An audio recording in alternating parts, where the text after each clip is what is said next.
Continuamos conversando con el doctor Julio Herrera Velázquez, quien amablemente nos ha recibido aquí en la biblioteca del Instituto de Ciencias Nucleares de la UNAM.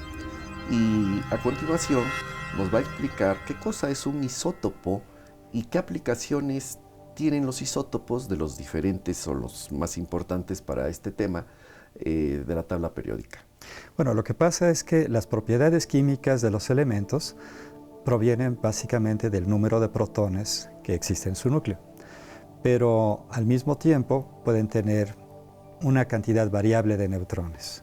Entonces, por ejemplo, en el caso del carbono, que tiene 6 protones y 6 neutrones, si fuera el carbono 12, también podemos tener otros isótopos como el carbono 14, que tendría 2 neutrones más.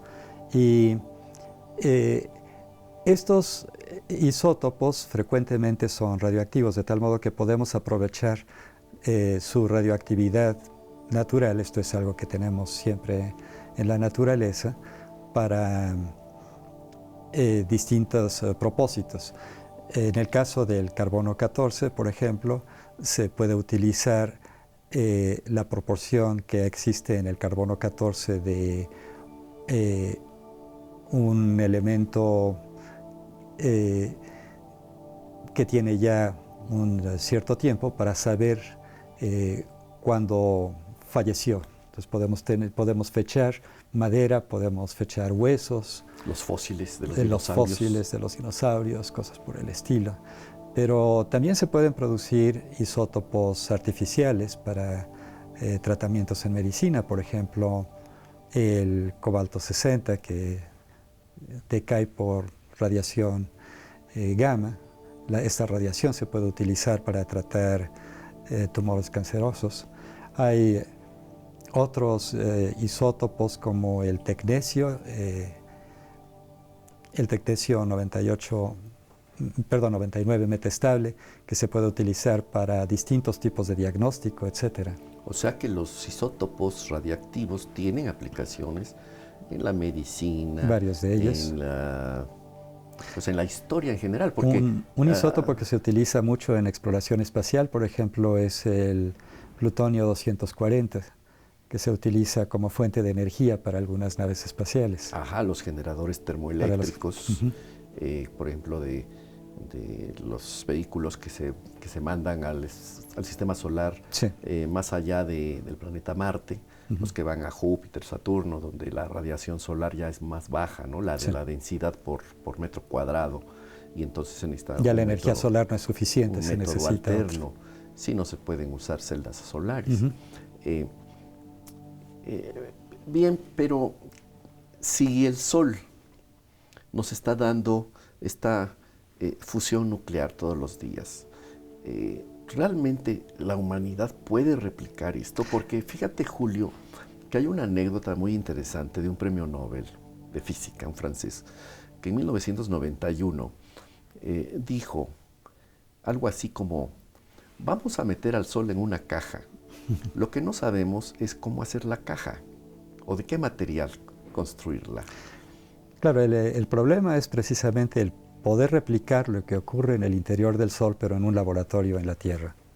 Lo que significa que tendríamos que llegar a temperaturas y densidades parecidas a las que existen en el Sol. O alternativamente, si no a densidades tan altas como las que existen en el Sol, sí temperaturas mayores que las que existen en el Sol, de tal modo que la combinación sea suficiente para que ocurran estas reacciones de fusión. El problema fundamental es que las reacciones de fusión se deben a las fuerzas nucleares, que son de muy corto alcance. Pero como los núcleos tienen ambos carga positiva, tienden a repelerse. Entonces, primero tenemos que vencer esa repulsión electrostática para que ocurran las reacciones. Y esto, desde luego, es algo que se sabía desde hace mucho tiempo mediante aceleradores de partículas.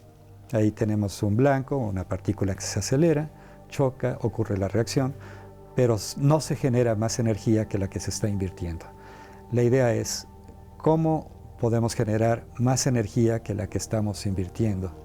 Y esto es lo que ha producido una investigación durante los últimos 60 años en la que todavía estamos trabajando. Sí, los reactores típicos, los que existen hoy, esos usan isótopos de elementos pesados. En los reactores de fisión. Los de fisión. En los reactores de fusión, la idea sería utilizar isótopos ligeros para producir Así es. O sea, isótopos más pesados. Los reactores actuales usan elementos pesados. Exacto, sí, en la fisión. En cambio, los del futuro, los que se quieren construir, los llamados de fusión, son elementos ligeros. Y lo más ligero que tenemos es el hidrógeno. El hidrógeno, que ocupa el número 1 en la tabla periódica. Entonces, el tipo de reacciones en las que estaríamos pensando serían reacciones de deuterio y tritio, ambos son isótopos del hidrógeno, nada más que el deuterio tiene un protón y un neutrón, y el tritio tiene también un protón, pero 2 neutrones. Y cuando reaccionan, producen un núcleo de helio 4, que tiene 2 protones y 2 neutrones, más un neutrón. Y el problema es dónde se consigue. Bien, esa es una excelente pregunta. El deuterio se puede conseguir en el agua de mar, ese es un isótopo estable. El tritio no, el tritio es un isótopo que tiene un decaimiento como de una vida media como de unos 12 años aproximadamente. Entonces eso se tiene que producir también mediante reacciones de fusión, en este caso utilizando los mismos neutrones, pero reaccionando con litio, que sería, el litio 6 tendría 3 protones y 3 neutrones. Bueno, esa es la materia prima, ya nos dijiste, abundan de ahí el agua sacaríamos del mar. El tritio. Claro, vendría siempre la controversia, oye, estos locos se van a acabar el agua del mar, van a destruir la tierra, ¿no? Pero bueno, ese es otro tema. Ya sabemos que existe la materia prima, pero ¿cómo logras confinar eso en una máquina que eventualmente produzca electricidad? Claro, hay 2 formas que se han ideado para poder hacerlo. Uno es lo que llamamos el confinamiento magnético y otro es el confinamiento inercial. El confinamiento inercial lo puedo mencionar para empezar porque es lo más parecido a lo que ocurre en el Sol. En el Sol la fusión ocurre por la fuerza gravitacional de la misma materia. Pero en el confinamiento inercial lo que se haría sería tratar de comprimir a esta cápsula de combustible con deuterio y tritio por medio de rayos láser, por ejemplo. Entonces esto funcionaría un poco como una bujía en donde primero se comprime el combustible y en el interior los mismos núcleos de helio 4 que ocurren de las reacciones de fusión actuarían como una bujía que encenderían el resto del combustible. Entonces es lo que se parecería más a lo que pasa en el Sol. El confinamiento en el confinamiento inercial. En el confinamiento magnético, por el otro lado, lo que se hace es utilizar el hecho de que las partículas que tenemos en el combustible son partículas cargadas en forma de lo que llamamos un plasma, el cuarto estado de la materia, y estas partículas cargadas se engarzan alrededor de las líneas de campo magnético. Entonces la idea es hacer una especie de botella de campo magnético que mantenga estas partículas confinadas. Pero este plasma viene a ser una mezcla de gases cargados muy complicado de manejar, que tiende a ser muy inestable, tiende a quererse escapar por todas partes. Ajá, o sea, es un material que no es ni sólido, ni líquido, ni gaseoso. Por eso le llamamos el cuarto estado, porque sería comparable con el fuego más bien. El cuarto estado. Sería comparable con el fuego, sería, bueno, de hecho el Sol es una enorme bola de plasma. Ajá. Las lámparas incandescentes también son plasmas. Y este plasma tiene que estar confinado en una cámara sin tocar las paredes. Sin tocar las paredes, porque como está a temperaturas mayores a las del interior del Sol, eso lo hace todavía más complicado, más emocionante, ¿no? Eso lo hace más difícil de manejar, porque si llega a tocar de alguna forma la pared y se desprende un átomo de la pared, también emite radiación y enfría el plasma, y lo que no queremos es que se enfríe.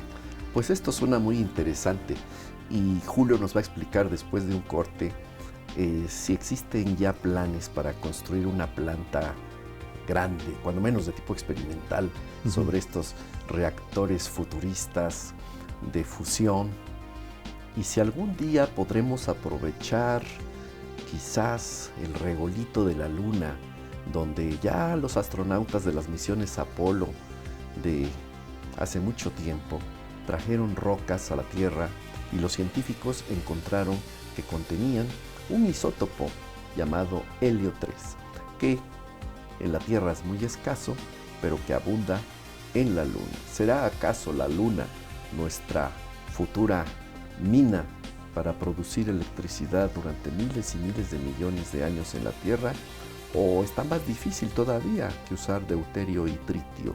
Esto nos lo va a explicar Julio en unos segundos más.